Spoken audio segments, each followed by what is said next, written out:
여러분의 아침을 함께합니다. 94.5MHz YTN 뉴스 FM 신율의 출발 새아침.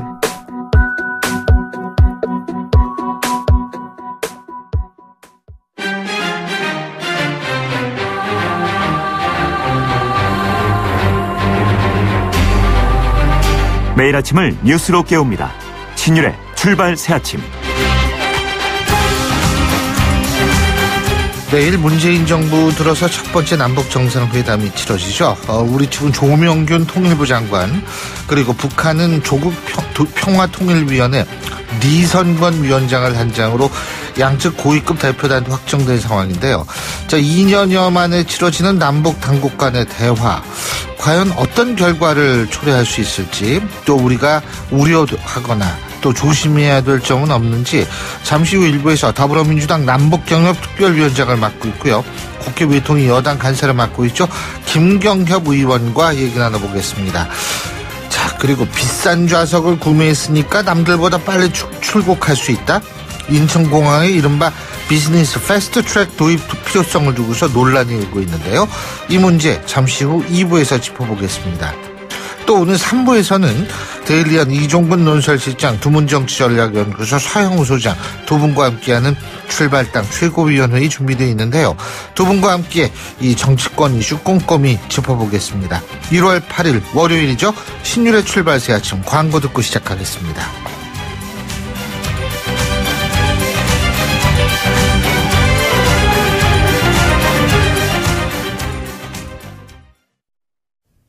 YTN 라디오 신율의 출발 새아침.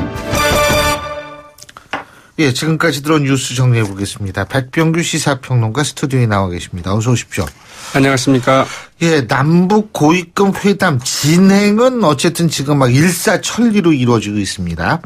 북한이 어제 판문점 연락처를 통해서 리선권 조국 평화통일위원회 위원장을 단장으로 하는 5명의 대표단 명단을 지금 우리 측에 통보를 했죠. 네.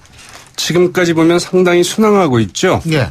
북한의 그 대표단 통보는 그 남측이 그 조명균 통일부 장관을 수석대표로 하는 이 5명의 그 대표단 명단을 보낸 지 하루 만에 이제 이루어졌는데요.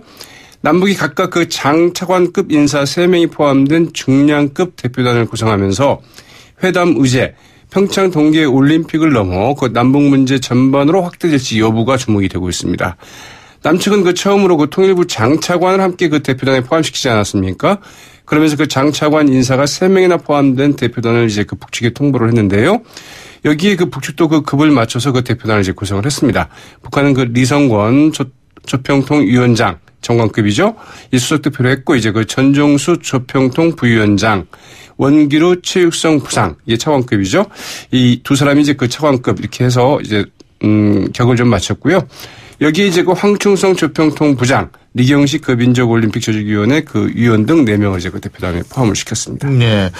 어쨌든 근데 이번에 이렇게 보면은 여기 체육 관련 인사들, 체육성 부상도 있고 그렇지 않습니까? 그러니까 이번에는 이 평창 올림픽에 관한 얘기만 주로 할 것 아니냐, 뭐 이런 추론도 지금 나오고 있는데.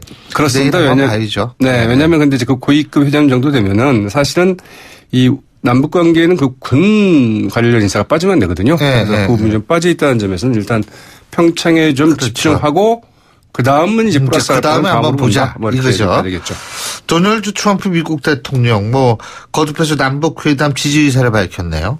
네, 좀 두고 보자. 처음에는 좀 이런 시큰둥한 좀 반응이었잖아요. 네. 상당히 바뀌었습니다. 현지 시각으로 6일 캠프 데이비드에서 연 그 기자회견에서 그 100% 지지한다고 얘기했습니다.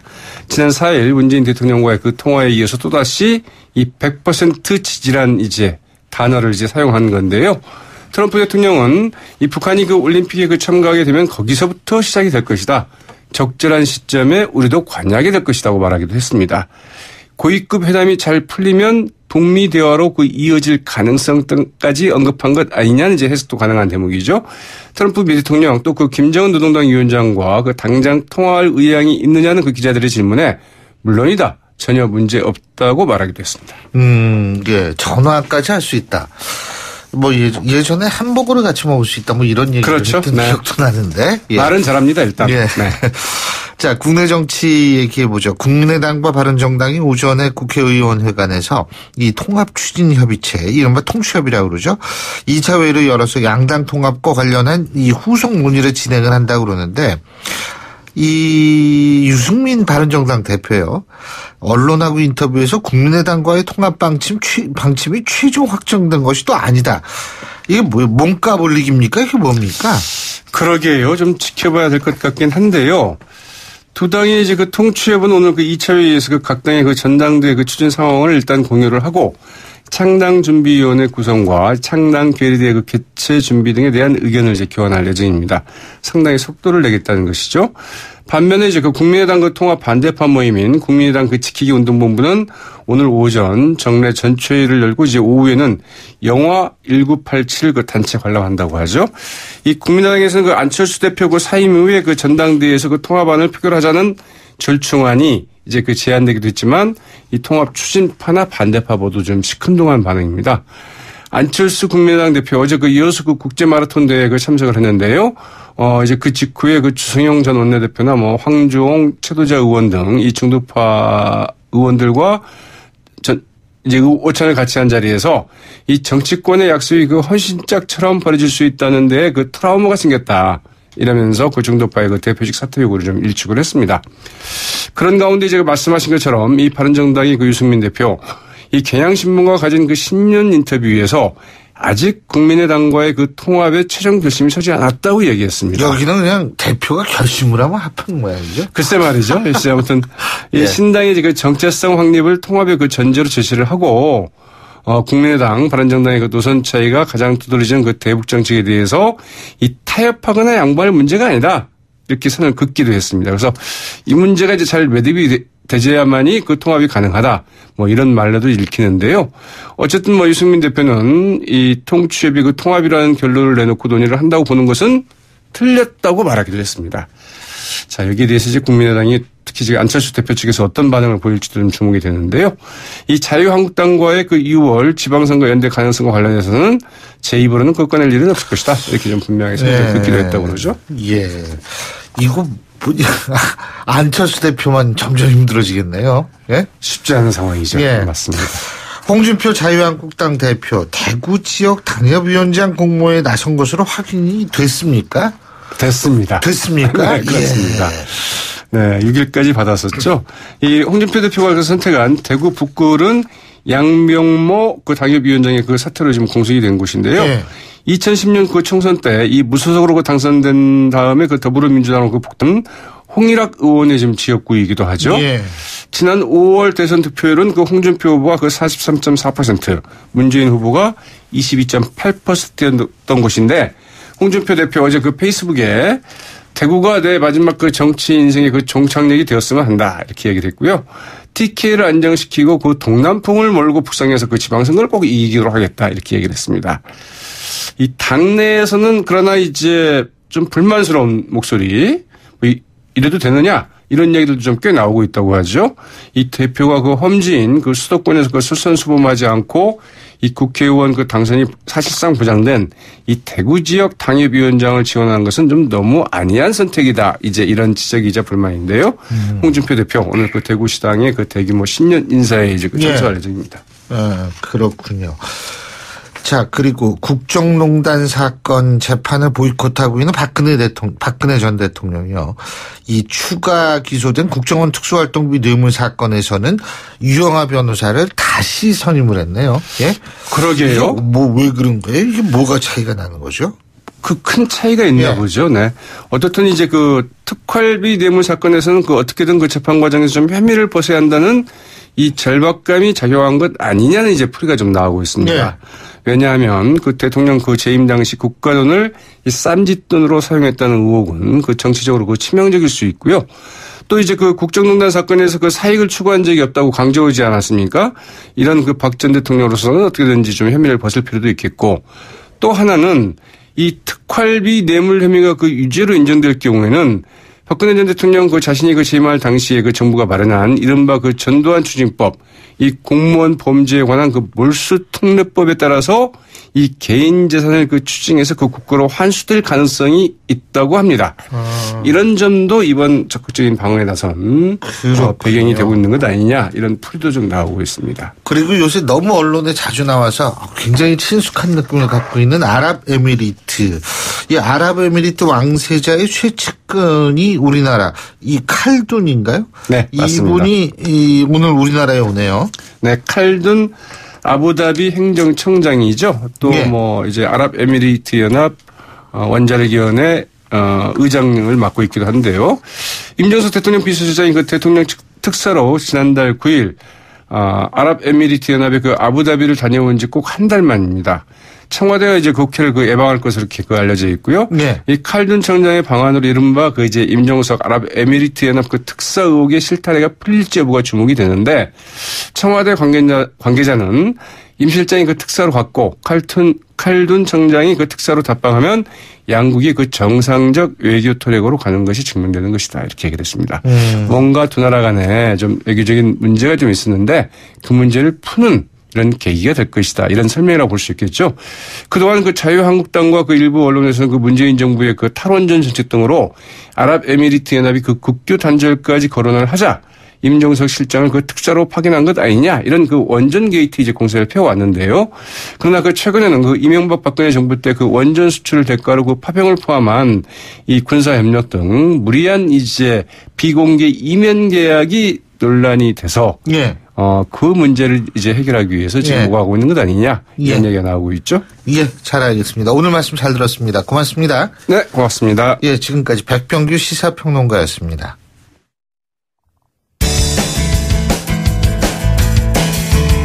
여러분은 지금 FM 94.5MHz로 방송되고 있는 신율의 출발 새 아침을 듣고 계십니다. 의견 주실 분은 짧은 문자 50원, 긴 문자 100원의 이용료가 드는 휴대전화 문자 메시지 우물정 0945번으로 의견 남기실 수 있습니다.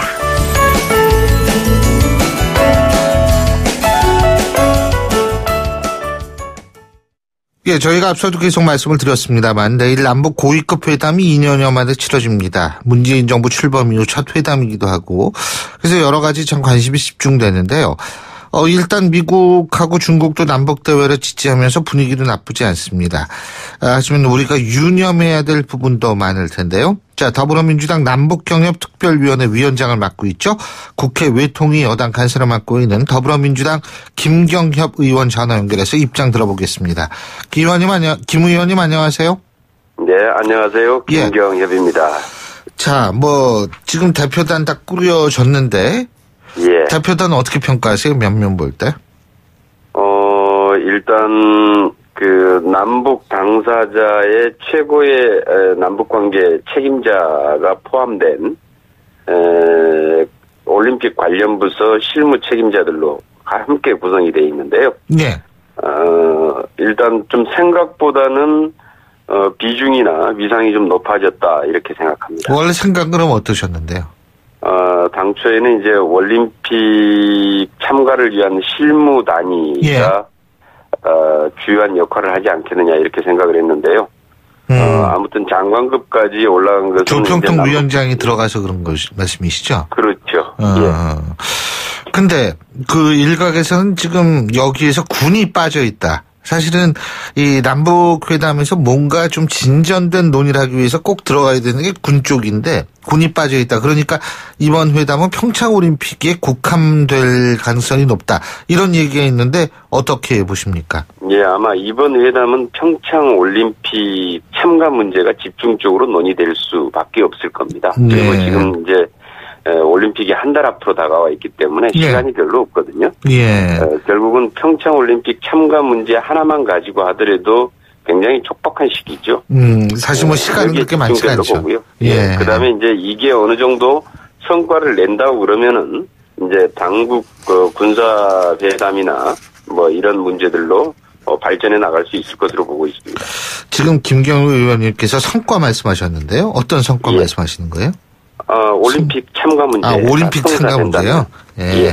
그거야 뭐 성사될 가능성이 높지 않겠어요? 예. 예. 지금 이제 가능성은 높지만 그러나 아직 뭐 결과는 좀 두고 봐야 되니까요. 근데 이제 한국당은 이게 올림픽 관련된 회담일 가능성이 높으니까 그러지 모르겠습니다만 북핵 제거가 전제되지 않는 대화는 아무런 의미가 없다. 이런 얘기 하지 않습니까? 자유한국당은 그동안에 좀 남북 관계를 너무 항상 정략적으로만 바라보고 있는데요. 결국은 뭐 이제 자유한국당 입장에서야 지지층 결집이나 과거의 이제 어떤 종북 공세 이런 관점에서 자꾸 바라보다 보니까 이게 이제 문재인 정부를 일단 좀 그 비판을 하는데 초점을 맞추고 아마 그런 얘기들을 계속 주장을 하는 것 같습니다. 그런데 실질적으로 현실적으로 그게 가능하지는 않죠. 그래서 문제는 지금은 이제 올림픽을 계기로 해서 그동안 오랫동안 누적됐던 남북한 간의 불신이나 갈등들을 해소해 나가는 하나의 계기를 마련한다라는 데 큰 의미가 있는 것 같고요. 이런 과정을 통해서 점차 한 단계씩 발전시켜 갈 생각을 해야지. 과거에도 계속 이제 자유한국당이 집권했던 시절에 뭐 비핵화가 전제되지 않는 대화는 필요가 없다. 내지는 뭐 북이 먼저 비핵화를 해야만이 국민소득을 3,000불로 올려주겠다. 뭐 소위 이제 비핵 개방 3,000 정책이나 한반도 실력 플러스 이제 이런 게 있었지 않습니까? 근데 9년 동안 해봤지만 실패했거든요.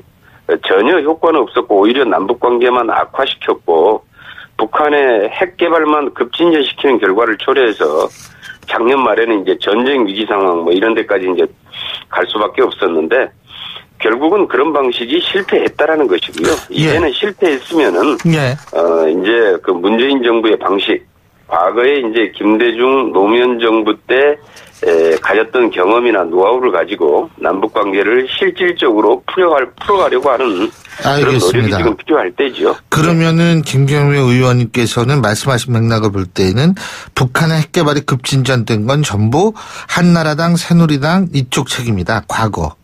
그 정권 책임이다. 책임이라기보다는 그 기간 내에 그러니까 결국은 남북 북핵 관련된 대화가 실질적으로 중단되면서 북한은 마음 놓고 핵 미사일 개발을 추진을 했던 것이고요.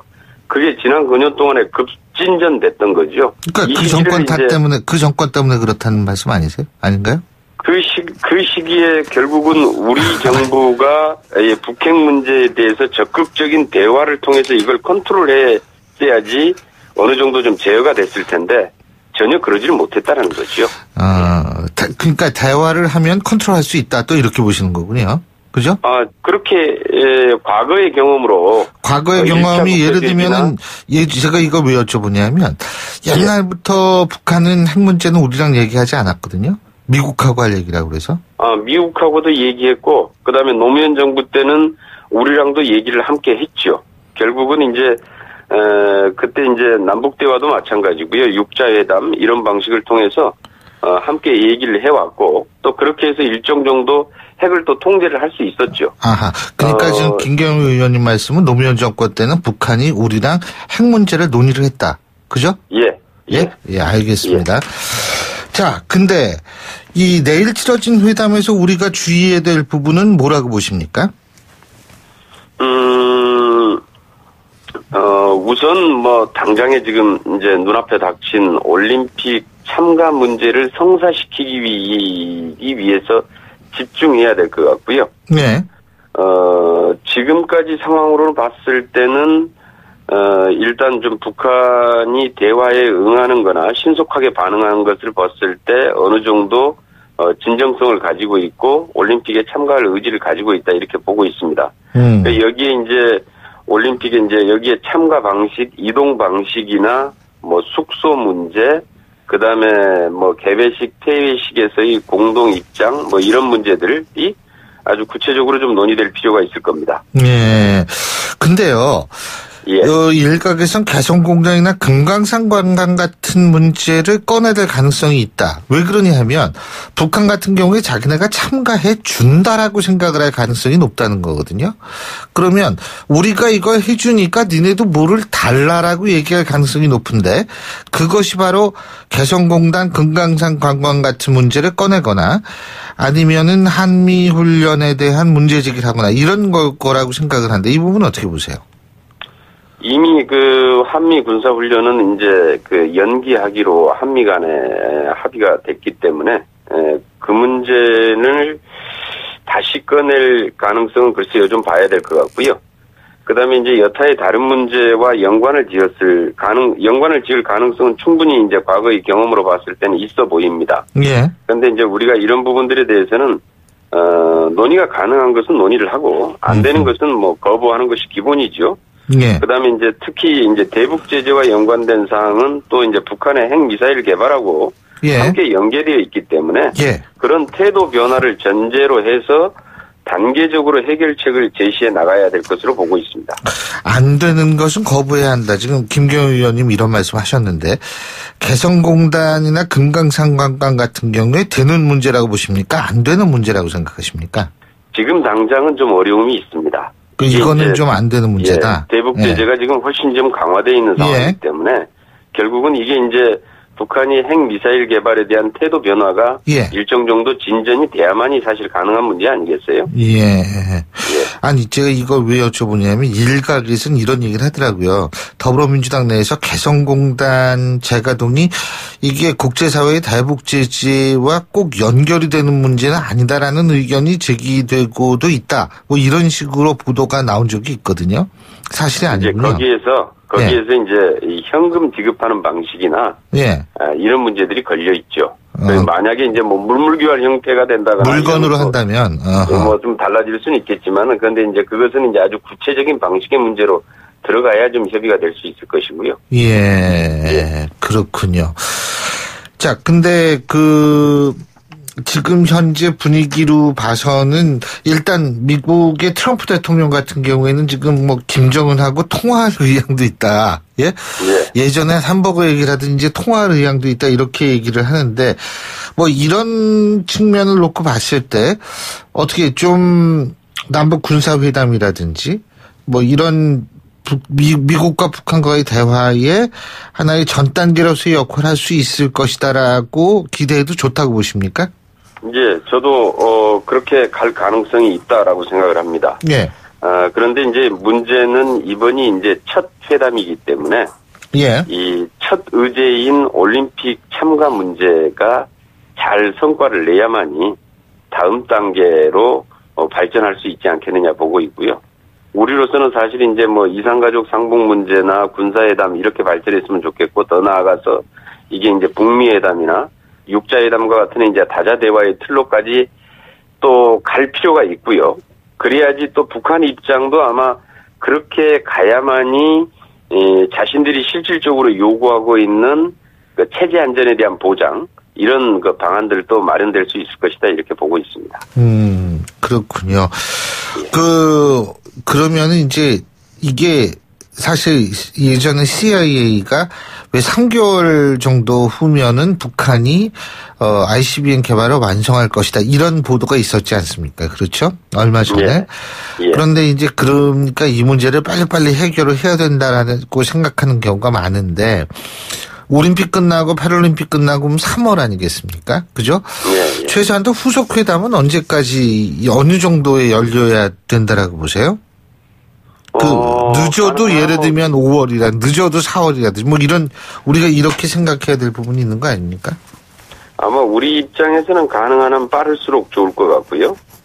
북한도 이것을 굳이 늦출 이유는 없다라는 생각입니다. 왜 그러냐 하면은 일단 북한은 자기들이 이제 뭐 자체 선언이긴 합니다만은 지난해까지 해서 핵 개발, 핵무력을 완성했다 이렇게 주장하고 있는 거 아닙니까? 그랬기 때문에 이제 자기들이 완성했기 때문에 완성된 핵무력을 바탕으로 해서 최고의 협상력을 발휘해서 체제 안전을 보장받는 협상을 하려고 할 겁니다. 그래서 아마 미국도 아마 지금 북미회담에 대한 기대가 높아져 있는 것 같고요. 이번 우리 남북 고위급 회담 그다음에 올림픽 이 참가 문제가 잘 진행이 된다면은 곧바로 이어져서 그런 군사회담 문제, 그다음에 북미 대화나 육자회담의 가능성 이런 것들도 열려 있지 않겠느냐 이렇게 보고 있습니다. 근데 지금 그러면은 북한이 이번에 평창 올림픽에 참가하는 의도는 뭐라고 보세요? 갑자기 대화 제의하고. 이제 그동안에 계속해서 모든 대화를 닫고 오로지 이제 핵 미사일 개발에만 집중해 오지 않았습니까? 네. 이제 그것이 완성됐다고 선언한 입장에서 내부적으로는 이제 핵 경제 병진 노선에서 이제 경제를 챙겨야 될 시점도 됐고요. 네. 그다음에 이제 자신들이 핵 개발을 하고자 했던 목적 이것은 곧 국제사회의 실질적인 체제 안전을 보장받겠다라는 것인데 그것을 위해서라면 결국은 미국을 비롯한 주변국들의 일정 정도의 보장이 필요로 한 거죠. 결국 이것을 이제 관철시키기 위해서는 어떤 형태로든지 대화가 필요하고 마치 이제 이 올림픽이라는 것을 계기로 해서 그 대화의 시작 그러니까 드디어 이제 국제사회와의 대화를 하겠다고 하는 그런 이제 의사의 표시로 보여집니다. 예. 어쨌든 지금 문재인 대통령 신년 기자회견도 예정이 돼 있죠, 그죠? 예, 아마 내일 모레인가요? 그렇죠. 이렇게 그렇게 될 거예요. 근데 여기에 어떻게 새로운 대북 구상이 나옵니까? 아마 좀 쭉 문재인 정부가 출범한 이후에 베를린 구상이나 이런 것들을 가지고 몇 차례 이제 대북 관련 입장들을 계속 발표를 했는데요. 예. 그런 좀 큰 대북 정책의 틀 속에서 좀 더 구체적인 방안은 나올 수 있겠지만은 전혀 새로운 방안이나 이런 것들이 나오지는 않을 것으로 보고 있습니다. 잘 알겠습니다. 예, 오늘 말씀 잘 들었습니다. 고맙습니다. 예, 감사합니다. 예, 지금까지 더불어민주당 김경협 의원이었고요. 신율의 출발 새 아침 1부 순서 여기서 줄입니다. 잠시 뒤 2부에서 뵙겠습니다. 소통의 아침을 여는 공정한 목소리 신율의 출발 새 아침. 신율의 출발 새 아침 2부 순서 시작할 텐데요. 제가 오늘 방송 서두에 저도 잘 몰랐는데 남북회담은 아마 남북 정상회담이라고 표현을 한 모양입니다. 그런데 여러분들 모처럼 오해 없으시기 바라겠습니다. 남북회담입니다. 자, 신율의 출발 새 아침 2부 순서 먼저 광고부터 듣겠습니다. YTN 라디오 신율의 출발 새 아침. 이 비싼 표를 사면은 줄을 서지 않고 남들보다 빨리 출국할 수 있다. 요즘 인천공항 제2터미널이 개장을 하면서 이른바 비즈니스 패스트트랙 도입 논란이 다시 수면으로 올라왔습니다. 항공업계에서 요구하고 있는 상황인데 더 많은 돈을 낸 대가로 봐야 할지 형평성 차원에서 봐야 할지 오늘 이 문제 생각해 보겠습니다. 아시아나 기장 출신이시죠. 경운대 항공운항과의 정윤식 교수 전화 연결하겠습니다. 안녕하십니까, 정 교수님? 예, 안녕하십니까, 정윤식입니다. 예, 지금 패스트 트랙이 없어요? 현재 공항에서는? 현재 여러 가지 출국 절차 중에서 예. 교통약자나 출국자 또는 장애인 또는 출국 의대자인 독립이용자 등 이런 분들을 위해서 출국 의대 카드를 소지한 자에 대해서 패스트 트랙을 운영을 하고 있습니다. 예. 근데 여기에 1등석, 2등석 승객도 이용하게 해달라 이렇게 요구를 하고 있습니다. 다시 말해서 프리미엄 패스트 트랙을 좀 운영해달라는 뜻입니다. 예. 그러니까 지금도 되기는 되는데 이 돈의 차이에 의해서 되는 것은 아니다? 이렇게 이해해도 되겠습니까? 예, 맞습니다. 예. 근데 이게 사실 외국의 놀이공원 같은 데 가잖아요. 그러면은 여기에도 패스트 트랙 표가 아예 있거든요. 돈을 많이 내면 패스트 트랙 줄 서는 게 따로 있습니다. 예? 네. 그래가지고서 이제 쭉 가는 그런 경우가 있는데 결국 이제 우리나라도 있군요. 패스트 트랙이 우리나라에는 아직 안 가봐가지고 제가 몰랐는데 어쨌든 이 돈을 낸 만큼 빨리 들어간다. 이게 교수님 보실 때 어떤 문제가 있을 수 있다라고 보십니까? 이제 일각에서 패스트 트랙을 운영하는 거는 마치 공항 당국에서 제공해 주는 것처럼 이렇게 혹시 느낄 수가 있는데요. 사실 공항 사용과 비행기 사용은 별개의 사안입니다. 이를 사실 연계시키는 거는 좀 맞지가 않는데요. 그러나 이제 이용하지 못하는 승객 입장에서는 좀 마음이 불편하거나 이렇게 씁쓸할 건 분명히 있을 겁니다. 예. 뭐 우리 추운 날 퇴근할 때 버스 정류장에서 긴 줄을 대기하고 있을 때 누가 옆에서 택시 타고 갈 때 보면은 좀 괜히 좀 다른 생각이 또 하지 않습니까? 예. 이제 항공사 비행기표를 취득함으로써 공항 당국이 패스트트랙을 주는 게 아니고 실제 항공사가 서비스 차원에서 그 이용료를 대신 지불해주고 그곳을 이용하는 거기 때문에 실제 우리 놀이공원에서 사용하는 그런 패스트트랙과 동일한 그런 효과를 받고 있습니다. 그래서 이 자체가 나쁘다 좋다가 아니라 실제 서비스 차원에서 운영되기 때문에 우리나라 감정과는 좀 맞지 않을 수도 있지만은 실제적으로 외국 공항에서는 상당히 많이 운영되고 있는 그런 절차라고 볼 수 있습니다. 근데 이게 놀이공원하고 다른 게요. 놀이공원 같은 경우에는 사실은 그 공원 사용료를 더 내가지고 그런 그 패스트 트랙 같이 이걸 하는 거 아닙니까? 그죠? 예. 근데 이제 아까 교수님께서 말씀하셨듯이 공항 사용과 비행기 사용은 다른 문제인데 비행기 사용에 돈을 많이 냈기 때문에 항공사가 서비스 차원에서 공항한테 더 돈을 지불해서 패스트 트랙을 사용하게 한다. 이거 아닙니까, 결국. 그죠? 예, 예. 한 다리가 더 들어가 있는 거죠. 예, 예. 그래서 그거하고는 좀 다르네요. 말씀 들어보니까. 놀이공원하고는. 네. 실제적으로는, 항공사가 공항에 돈을 지불하지만 사실은 그게 표값에 들어가기 때문에 결국은 표를 구매하는 사람이 자기가 냈다고 볼 수 있습니다. 예. 그러니까 결국은 놀이공원과 동일한 내용인데요. 네.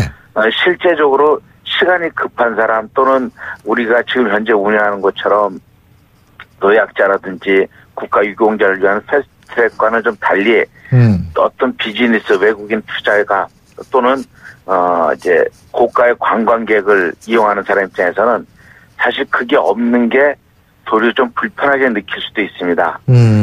우리나라에서는 별로 그런 걸 과거에 비즈니스 트랙이 없었기 때문에 별반 문제가 된다고 그렇게 생각하지 않았지만 해외 투자자나 고가의 항공권을 이제 구입해서 다니는 관광객 입장에서 보면 좀 불편하네 이런 생각을 하고 도리어 자신이 차별을 받는다고 그렇게 생각할 수 있습니다. 가격 차별화에 대해서 다른 이제 추가 서비스나 특화된 서비스에 익숙한 그런 외국이라든지 승객 입장에서는 도리어 크게 불편을 한다고 이렇게 느낄 수도 있습니다. 또 하나 이제 시간을 경제적 지표로 삼는 경우에는 인천공항이 상당히 불편해 보이는 건 사실입니다. 좀 더 구체적으로 교수님 말씀해 주시면? 그러니까, 정확한 계획에 의해서 자기는 몇 시에 공항에 도착해서 몇 시에 비행기에 타서 이제 이륙을 해서 또 어떤 비즈니스 업무를 봐야 된다. 이런 시간적인 계산을 가지고 있고 업무를 하는 사람이 거기에서 1시간 30분 이렇게 기다린다는 것은 굉장히 자기한테는 커다란 마이너스로 볼 가능성이 있다는 거죠. 그래서 그런 분들을 위해서 실제 또 그런 분들이 비즈니스 1등석이나 2등석을 타고 다니다 보니까 그분들을 위해서 한정돼서 좀 운영을 하자 이렇게 아마 항공사에서는 주장하고 있는 것 같습니다. 그렇군요. 근데 사실 저는 이 생각하면서 이 얘기 들으면서 어떤 생각이 드냐 하면 이게 사실 그 비즈니스석이라든지 1등석 타고 가시는 분들은 그만큼 편하게 가는 거 아니에요? 일단 비행기에서, 그죠? 네? 그러려고 비행기 이제 표값을 더 한 2배 정도 주고 사는 건데, 이게 공항까지 이렇게 좀 빠르게 이렇게 해준다. 그렇다면 이게 좀 놀이공원하고는 다르게 위화감이 분명히 생길 가능성이 있는 거 아닙니까? 예, 이제 그런 사안이 가장 큰 걸림돌입니다. 이제 사회에는 우리 문화와 정서라는 게 있지 않습니까? 시간에 따라 변환하지만요. 이러한 패스트 트랙이 나쁘다 좋다 이런 내용이 아닌 지금 우리나라가 갖고 있는 문화와 정서에 좀 차이를 보인다는 거죠. 저는 사회학자가 아니라서 이를 잘 표현할 수는 없지만 좀 부자에 대한 사회적 편견이 좀 다른 나라와 좀 다른 면이 있어서. 그거는 우리 사회의 예. 부의 축적의 정통성이 좀 취약하기 때문에 그런 생각이 있을 수밖에 없습니다. 예. 그래서 다른 면에 있어서 돈에 대한 차별을 이렇게 쉽게 받아들이지 못하는 상황이 아닌가 합니다. 예, 예. 아마 이런 면 때문에 이런 국민 감정을 또 받아들여야 되는 국토교통부 입장에서도 아마 쉽게 결정을 못하는 것이 좀 이해가 되긴 합니다. 근데요, 제가 이렇게 생각해 보면, 예? 이 비행기표, 비싼 비행기표를 샀다고 해서 이 패스트 트랙을 할 게 아니고, 예? 비행기표는 싸게 샀지만 공항에 있어서의 수속은 빨리 좀 받고 싶어 하는 사람이 분명히 있을 거 아닙니까? 그죠? 예. 그러면은 그런 사람들이 공항을 빨리 사용할 수 있도록 공항 사용료를 예를 들면 많이 내게 하는 그런 방식을 우리가 생각할 수는 없는 건가요? 이제 그런 내용이 뭐 틀린 건 아닌데요. 그게 네. 잘못되면은 결국은 아마 전 국민이 전 승객들이 다 패스트 트랙을 이용하는 그런 꼴이 될 겁니다. 그러다 보면 결국 공항 사용료 자체가 올라가는 꼴이 된다. 예, 그런 형태가 되고요. 될 가능성이 없지 않아 있습니다. 전 국민이 그걸 한다. 아니, 그게 왜 그러냐면, 비행기, 사실 이게 교수님께서 기장 생활을 오래 하셨으니까 아실 텐데, 이 비즈니스하고 이코노미하고 차이가 한 2배 정도 차이가 나지 않습니까? 그죠? 예, 예. 그런데, 이게 2배 정도, 굉장히 큰 차이거든요. 근데 이걸 좀 공항 이용료를 좀 비싸게 받는다라고 했을 때 그 2배 정도까지는 아니더라도 좀 더 받으면 그게 되지 않을까 해서 그런 생각을 한 건데 아까 외국은 다 안 그렇다 그러셨죠. 외국은 다 이 패스트 트랙 제도가 있다고 말씀하셨죠. 예, 그죠? 큰 공항들은 이제 대부분 운영을 하고 있습니다. 큰 공항들은요. 비즈니스나 아니면 1등석을 타는 승객들한테는 이런 서비스를 제공을 하고 있군요. 예, 예. 그게 이제 실제적으로 비즈니스 1등석, 2등석 승객이 아니라 항공사가 결정을 해서 사실 승객들한테 패스트 트랙을 갈 수 있는 이제 티켓이라든지 표라든지 이런 걸 주는 거죠. 네. 근데 우리나라의 아까 교수님께서도 위화감 문제 말씀하셨고 여러 가지 말씀하셨는데 이 논란을 어떻게 해결하는 게 바람직하다고 보십니까? 아까 이제 사회자님께서 말씀하신 것처럼 누구나 다 사용할 수 있게끔 그 말대로 티켓을 아예 이제 구매하게끔 이제 티켓 카운터 말고 다른 표에서 구매해서 이제 들어가는 게 좋지 않느냐 하는 것도 하나의 큰 방안이 될 수 있습니다. 대신 일반 승객들은 자기가 구매하는 거고 1등석, 2등석 승객은 항공사가 구매해서 그분들한테 전달하는 거고 이런 차원에서 한다 그러면 큰 문제는 없지만은 이렇게 되면은 실제 지금 현재 패스트 트랙이 그렇게 많이 운영되지는 않을 거거든요. 일반 출입국장만큼 되는 건 아니기 때문에 항공기가 지금 현재 큰 대형 항공사를 기준으로 할 때 대략 비즈니스 퍼스트 1등석, 2등석을 가지고 있는 사람이면은 약 400명 정도에 운영할 때 100명 정도, 약 25%가 승객이 1, 2등석 승객이거든요. 네. 그럼 만약에 동일 시간대에 한 3대 정도가 나간다면 1200명 정도 승객에 약 한 300명 정도의 그런 패스트 트랙 인원이 승객이 나온다 그러면 예. 도리어 지금 상황 같으면 패스트 트랙이 더 밀릴 가능성이 큽니다. 그러다 보면 기존에 있는 노약자라든지 국가 독립 이용자라든지 이런 분들이 들어가는 거라 도리어 충돌을 일으킬 수 있고 상호 불편을 줄 가능성이 큽니다. 그러다 보면 결국은 이 비즈니스 패스트 트랙과 기존의 패스트 트랙을 분리하여 추가로 만든다는 또 의견이 나와서 결국 또 사문화될 수 있는 그런 가능성도 또 없지 않아 있습니다. 이게 정부 허가 사항은 아니죠? 패스트 트랙 만드느냐 안 만드느냐 이거요. 허가 사항은 아니지만 공항 운영에 관한 문제이기 때문에 그렇죠. 어쨌든 이제 국가의 승인은 받아야 되죠. 네. 얼마나 빨라져요? 이거 패스트 트랙 하면? 지금 현재 예. 그런 터미널에서 볼 때 양 끝에 하나씩 있는데요. 예. 지금 현재는 사실은 좀 많이 예. 여유가 있습니다. 근데 이 정도의 10% 정도의 인원이 더 증가된다 그러면 좀 모자랄 가능성도 있습니다. 예, 오늘 말씀 잘 들었습니다. 고맙습니다. 예, 감사합니다. 예, 지금까지 경운대학교 항공운항과 정윤식 교수였습니다.